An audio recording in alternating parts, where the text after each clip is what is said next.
Class में हम cover करते हैं बायोलॉजी यानी एचएससीसी के एग्जाम में साइंस के क्वेश्चन आएंगे तो बायोलॉजी के भी लगभग 3 या 4 क्वेश्चन आपको बायोलॉजी के मिल जाते हैं।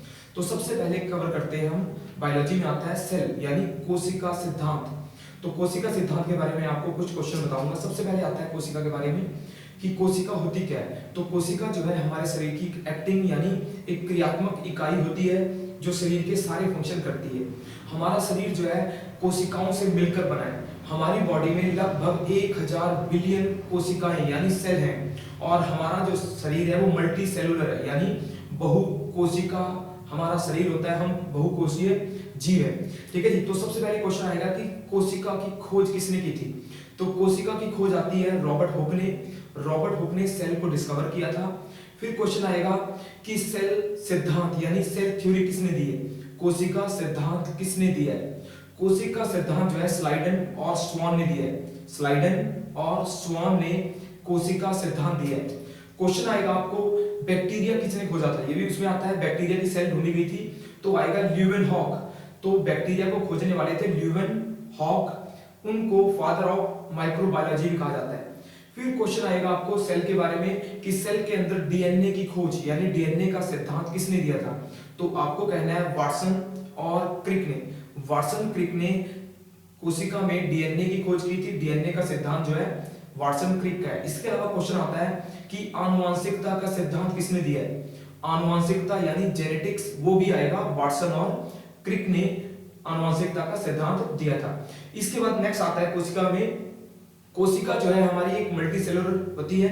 तो कोशिका के अंग आएंगे आपको कि कोशिका में कौन कौन से ऑर्गन होते हैं। सबसे पहले क्वेश्चन आएगा सेल मेम्ब्रेन्स का यानी कोशिका झिल्ली। मानव के शरीर पर यानी मानव के शरीर पर कोशिका झिल्ली पाई जाती है जबकि पेड़ पौधों में कोशिका भित्ति यानी सेल वॉल पाई जाती है। तो यानी पेड़ पौधों में सेल वॉल होती है और जानवरों में मनुष्य में सेल मेम्ब्रेन्स यानी कोशिका झिल्ली पाई जाती है। तो ये क्वेश्चन यहां से आता है। फिर क्वेश्चन आता है कि कोशिका झिल्ली किस चीज से बनी होती है। ये हमारी आमतौर पे कार्बोहाइड्रेट से बनी होती है जबकि सेल वॉल जो है वो बनी होती है सेलुलोज से। ठीक है जी। फिर क्वेश्चन आएंगे आपको कोशिका में कौन कौन से अंग होते हैं। सबसे पहले आएगा केंद्रक। न्यूक्लियस कहते हैं। केंद्रक जो है कोशिका का रेगुलेटर होता है यानी केंद्र में होता है। वो सारी कोशिका के टोटल फंक्शन को रेगुलेट करता है तो उसको कहते हैं कंट्रोलर ऑफ सेल यानी कोशिका का नियंत्रक। वो सारी एक्टिविटीज को नियंत्रित करता है। दूसरा आता है जी कोशिका के अंदर लाइसोसोम पाए जाते हैं। छोटे छोटे मैटर पाए जाते हैं लाइसोसोम जो उसके अंदर पाचक पदार्थ होते हैं। पाचक पदार्थों को खाने में काम आते हैं। इसके अलावा जो भी अनवांटेड चीजें होती हैं उसको भी डिस्ट्रॉय करने में लाइसोसोम काम आते हैं। इसके बाद आता है जी सेल यानी पेड़ पौधों की सेल के अंदर क्लोरोप्लास्ट पाया जाता है। पौधों में क्लोरोप्लास्ट पाया जाता है। क्लोरोप्लास्ट में क्लोरोफिल मिलता है। क्लोरोप्लास्ट में क्लोरोफिल मिलता है और क्लोरोफिल जो है आपको पता है फोटोसिंथेसिस यानी प्रकाश संश्लेषण में यूज होता है। यानी पौधे जो है हरे क्यों दिखाई देते हैं क्योंकि वो प्रकाश संश्लेषण करते हैं। सूर्य की रोशनी में वो जो है खाना बनाते हैं, भोजन बनाते हैं। ठीक है जी। तो भोजन बनाने की क्रिया जो है क्लोरोफिल में होती है और क्लोरोफिल जो है पौधों में पाया जाता है। जीवों में यानी मानव में क्लोरोफिल नहीं पाया जाता। तो पौधों में क्या होता है क्लोरोफिल के अंदर मैग्नीशियम पाया जाता है। मैग्नीशियम और मैग्नीशियम जो है सूर्य की रोशनी की मौजूदगी में भोजन तैयार करता है और पौधे जो है उससे हरे भरे होते हैं और पौधे जो है बढ़ते रहते हैं। जबकि मानव में क्या होता है मानव कोशिका में माइटोकॉन्ड्रिया पाया जाता है। माइटोकॉन्ड्रिया क्या करता है वो हमारे ग्लूकोज को कंज्यूम करता है। ग्लूकोज से वो शरीर के लिए ऊर्जा पैदा करता है। तो क्वेश्चन आएगा कि सेल का जो पावर हाउस है, सेल का पावर हाउस होता है माइटोकॉन्ड्रिया जो मनुष्य के शरीर में ग्लूकोज को कंज्यूम करता है। पौधों में भी होता है ये, मानव में भी होता है। माइटोकॉन्ड्रिया टोटल सेल का पावर हाउस होता है। ठीक है जी। तो माइटोकॉन्ड्रिया क्या करता है हमारे सेल के लिए ऊर्जा को पैदा करता है। तो ऊर्जा का वो केंद्र होता है।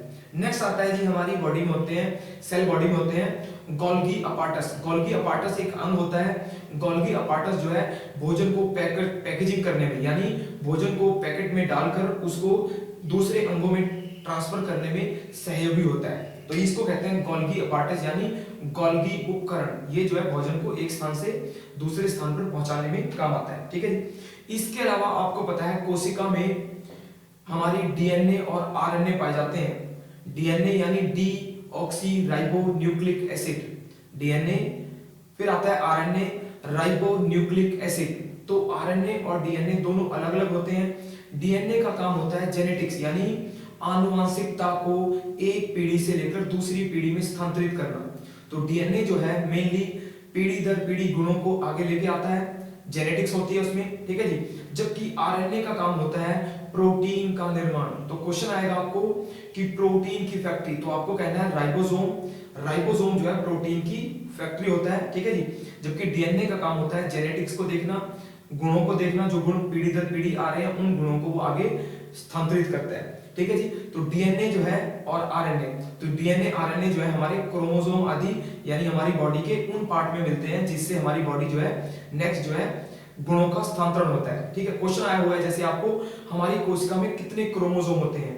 क्रोमोसोम आपको पता है 46 होते हैं, 46 क्रोमोसोम होते हैं हमारे शरीर में, 46। इन 46 में से 22 तो होते हैं ऑटोसोम, 22 और 22 को कहते हैं ऑटोसोम, और 23वां होता है उसको कहते हैं सेक्स क्रोमोसोम। तो सेक्स क्रोमोसोम का आपको पता है कि XX जब मिलते हैं तो सेक्स क्रोमोसोम से लड़की का जन्म होता है, ठीक है जी। अगर XY क्रोमोसोम मिलते हैं तो उससे लड़के का जन्म होता है। तो लड़कियों में आमतौर पे XX क्रोमोसोम मिलते हैं और लड़कों में XY क्रोमोसोम होते हैं। तभी जो है बच्चों में लड़की या लड़के का निर्धारण जो है वो क्रोमोसोम के आधार पे होता है और वो XY के आधार पर होता है। तो इनको कह देते हैं सेक्स क्रोमोसोम यानी XX और XY।